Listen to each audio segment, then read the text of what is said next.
So someone asked Billy Dee Williams about Harrison Ford and Carrie Fisher's alleged affair, which when they say alleged, Carrie Fisher alleged it, right?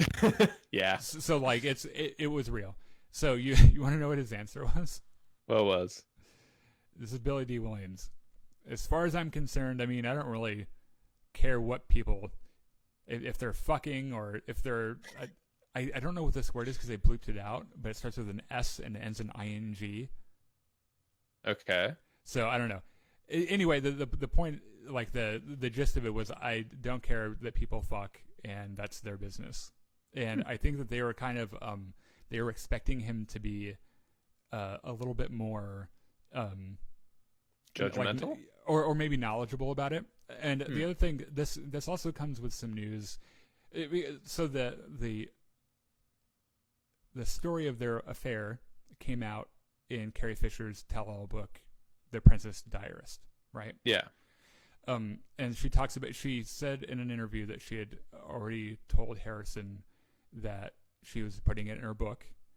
And I believe even offered to not put it in there if he really didn't want her to.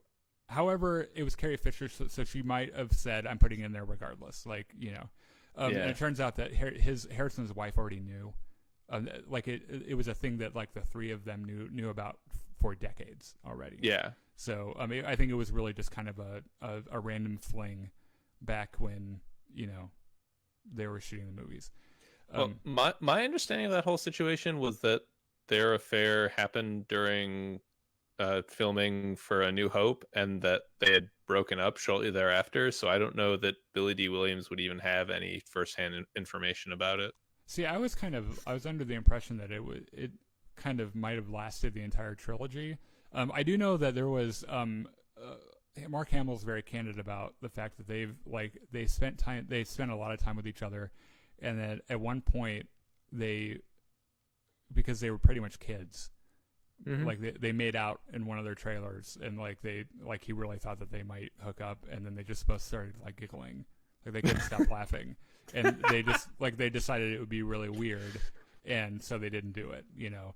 So I think it's I can't imagine as I say this as a gay man, I can't imagine being at work with Carrie Fisher with as magnetic of a personality as she had, and how you literally couldn't you take your eyes off of her and not fall head over heels in love with her. Like, can't blame Harrison Ford, because she's and it was all consensual too, by the way.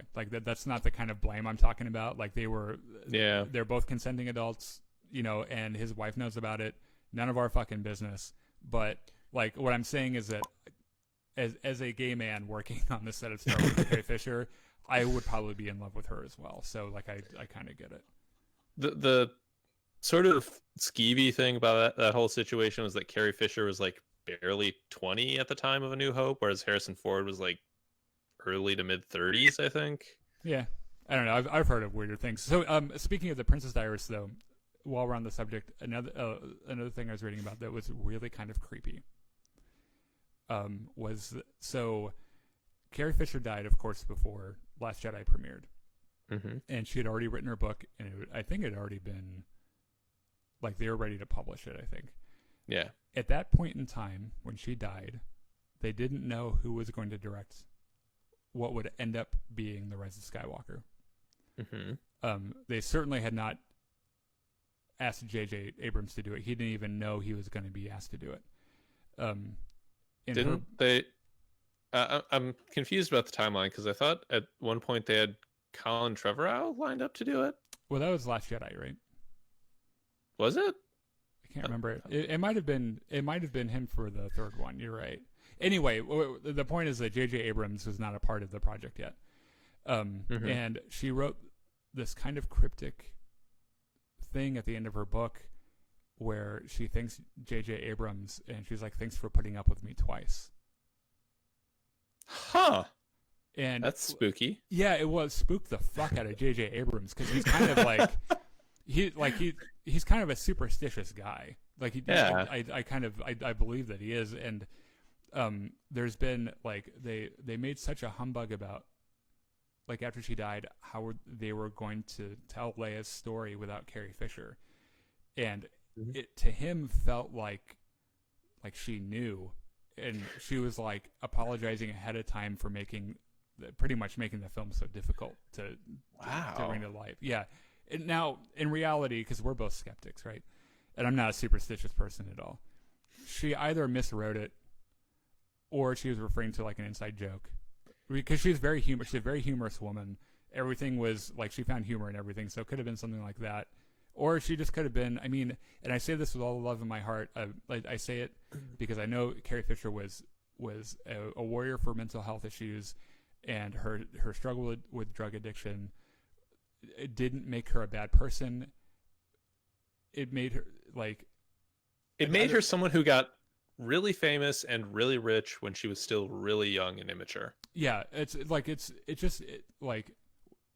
was a miracle that she turned out so awesome.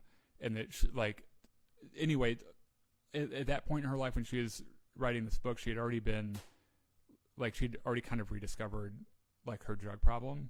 She just was hiding it very well. So it's kind of, it's kind of hard to tell exactly what. Or you just go the whole distance and just say that Carrie Fisher was, as we all suspected, clairvoyant and knew of her own death, and put a thank you in there for J.J. Abrams.